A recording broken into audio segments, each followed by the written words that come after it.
Deer civil engineers, SSC বিডির পক্ষ থেকে সবাইকে স্বাগতম।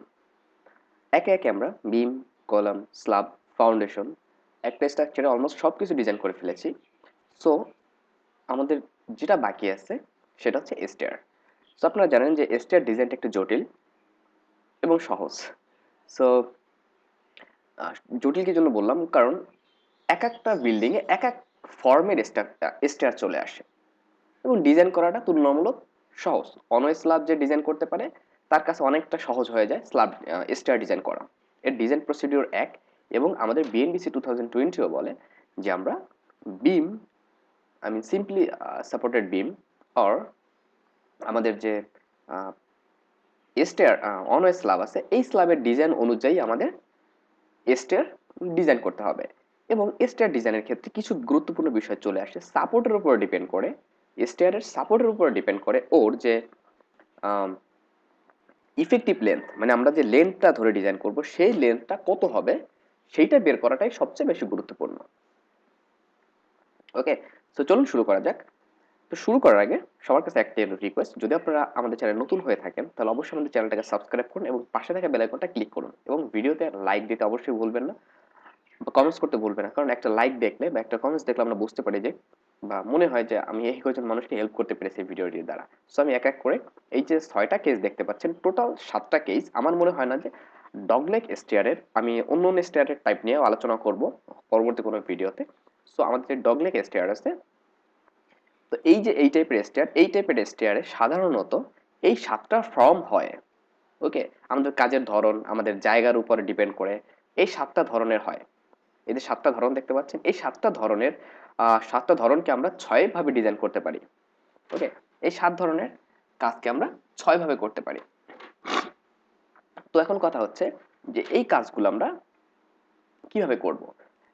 তো এই ডিজাইন করার ক্ষেত্রে আমাদের ডিজাইন করার আগে এই জিনিসগুলোর উপরে আমাদের ভালো একটা বেসিক লাগবে। আপনার স্টেয়ারের এই ফর্মগুলোর উপরে ভালো একটা বেসিক লাগবে, যার জন্যই আমি আজকের লেকচারে আপনাদের সাথে এই বিষয়টা নিয়ে আলোচনা করতেছি। তো চলুন শুরু করা যাক।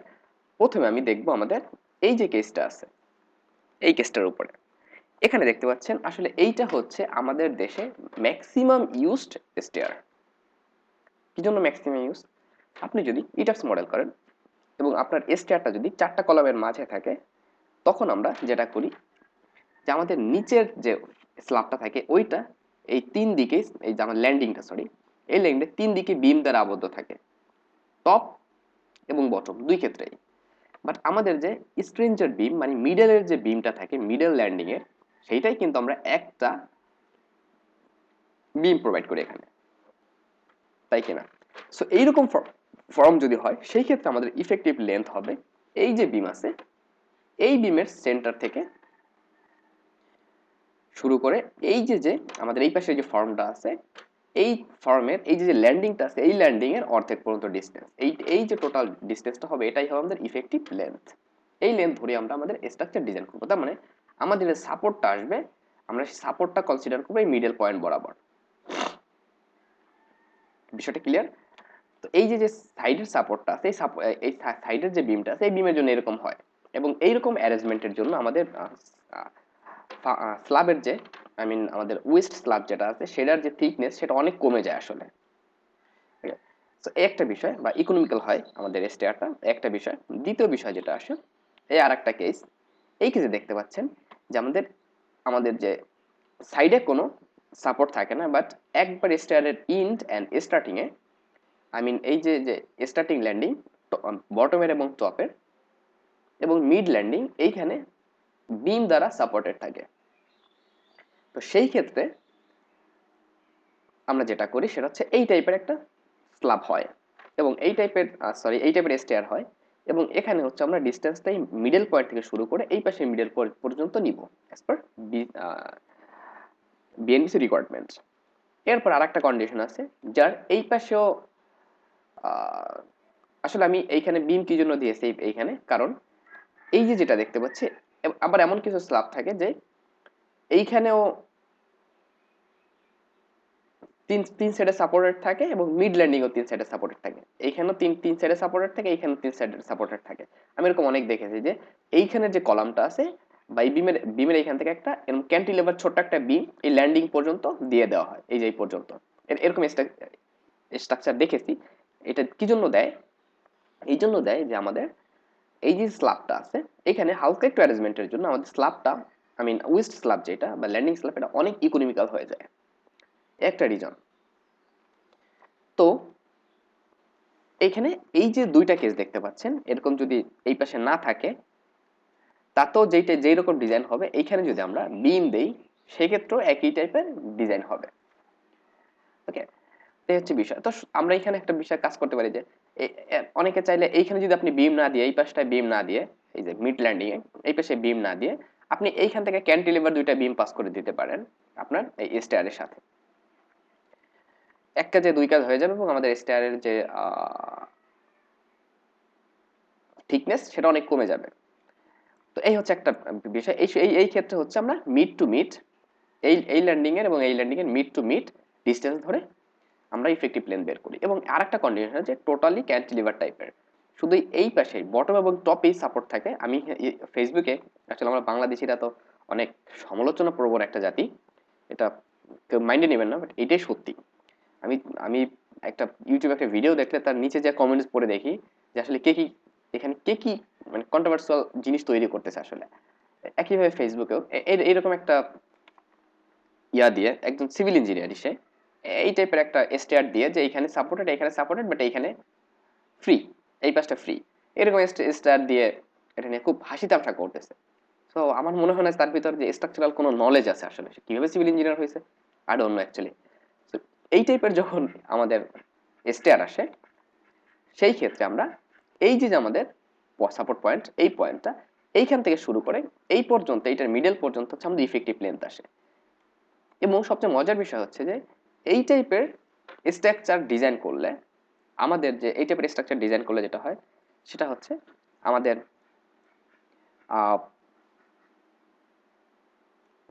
থিকনেস যেটা সেটা মোটামুটি অনেকটা কমে যায়। ওকে, তো এই হচ্ছে বিষয়। এবং তারপরে যেটা আসে যে এই আর একটা কন্ডিশন, যে অনেক ক্ষেত্রে দেখা যায় যে আমাদের একবারে গোয়িং এর টপে গিয়েই একটা বিম থাকে, স্ট্রেঞ্জার বিম এখানে প্রোভাইড করা হয়, অনেক ক্ষেত্রে প্রোভাইড করা হয়, আমি দেখেছি যে এই পোর্শনটা তখন স্ল্যাবের ভিতরে ঢুকাই দেয়, আসলে এই পোর্শনটা স্ল্যাবের ভিতরে চলে যায়। তো একটা পদ্ধতি। এবং এই পাশে আর একটা সাপোর্টের থেকে টপ অ্যান্ড বটমে বিম সাপোর্ট, সেই ক্ষেত্রে আমাদের ইফেক্টিভ লেন্থ কত হবে এটা। এবং এই টোটাল বিষয় সম্বন্ধে যদি আরো ডিটেলস একটু আপনারা জানতে চান তাহলে আমার ডিসক্রিপশন দেওয়া একটা ব্লগ লিংক দেওয়া আছে, আপনারা সেখান থেকে জানতে পারবেন। এবং প্রত্যেকটা কেজের উপরে এই যে 1 2 3 4 5 6 এই 6টা কেজ দেখতে পাচ্ছেন, এই 6টা কেজের উপরে আমি হ্যান্ড ক্যালকুলেশন প্রোভাইড করবো ইনশাল্লাহ, একটু সময় লাগবে, হ্যান্ড ক্যালকুলেশন প্রোভাইড করব। এবং সাথে সাথে আমি অবশ্যই এই 6টা পার্টের উপরে 6টা এক্সেল ফাইল আমি অ্যাজ ইউজুয়াল প্রিভিয়াসলি যেভাবে আপনাদের প্রোভাইড করেছি আমি সেভাবে প্রোভাইড করবো। যার যার প্রয়োজন হবে শেষে নেবেন, যার যার প্রয়োজন হবে না শেষে হ্যান্ড ক্যালকুলেশন দেখে আপনার মতো করে এক্সেল ফাইল তৈরি করে নেবেন।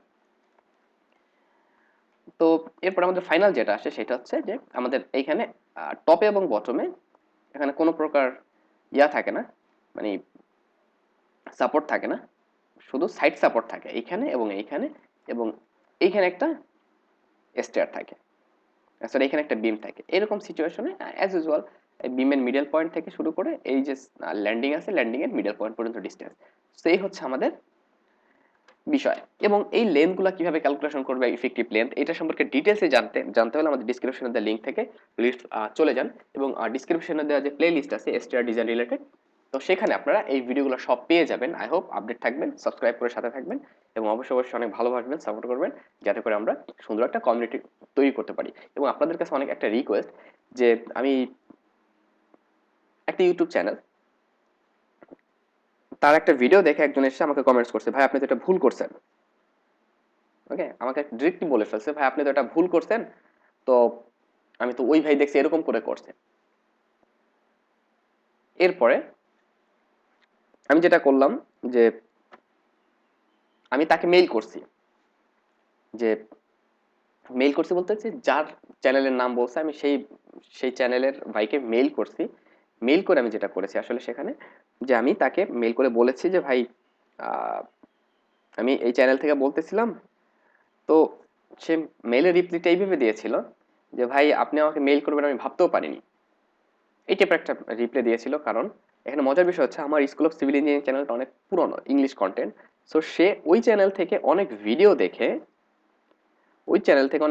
দেখে সে তার কিছু প্লে লিস্ট বা কিছু টিউটোরিয়াল তৈরি করেছে বাংলায়। আর আমি তাকে জিজ্ঞাসা করলাম যে এই একটা বিষয় নিয়ে একটা কন্ট্রোভার্সি হচ্ছে যে আপনি এটা করছেন, এটা এটা রাইট। অ্যাকচুয়ালি ফাইনালি দেখা গেলো যে ভুলটা তারই ছিল। বাট ওইখান থেকে দেখে এসে এখানে ডিরেক্টলি এসে বলে দিল ভাই আপনার ভুল হয়েছে। হ্যাঁ, আমি তো আগেও বলি যে আমি অ্যাজ এ হিউম্যান, যদি আপনারা এমন কেউ থাকেন যে আমি কোথাও ভুল করছি, এটা হইতেই পারে স্লিপ অফ মার্কার, তাই না? তো আমি তো সব জানি না। যদি ভুল হয় আমি সর্বোচ্চ চেষ্টা করি কেয়ারফুললি অ্যাজ পার কোড অনুযায়ী করার সবকিছু। তারপরে যদি আমার কোনো ভুল হয়, আমি তো ভুল করতেই পারি যে হিউম্যান। তো সেই ক্ষেত্রে অবশ্যই আমি অনেকেই আমাকে টুকটাক বিষয়ের উপর হেল্প করতে, আমার মানে কিছু জিনিস সংশোধন করে দিয়ে, দ্যাটস ওকে। এবং আমি অবশ্যই অ্যাপ্রিসিয়েট করি বিষয়টা। বাট এমন না আপনার সে ঢালাও একটা বলে দেবেন আপনার ভুল হয়েছে, আপনি এটা জাস্টিফাই না করে। আপনি যখন এটা বলবেন আপনার ভিতরে কনফিডেন্ট থাকা দরকার, হ্যাঁ আমি এটা যেটা বলছি এটা রাইট। আপনি নিজেই ঘোড়ার ডিমও জানেন না, আপনি আরেকজনের এসে ভুল ধরতেছেন, তখন বিষয়টা খারাপ লাগে। এই জন্য যে আপনি ভুল ধরবেন, ভুল ধরা অনেক বড় একটা আর্ট আসলে। ভুল সবাই ধরতে পারেন, হ্যাঁ আপনি ভুল ধরবেন, ভুল ধরতে পারেন, আই অ্যাপ্রিসিয়েট ইউ। বাট তার মানে এই না যে আপনি আচ্ছা রাইটকে ভুল বলবেন, that's not fact actually. Okay, so thank you very much. Stay connected till next video.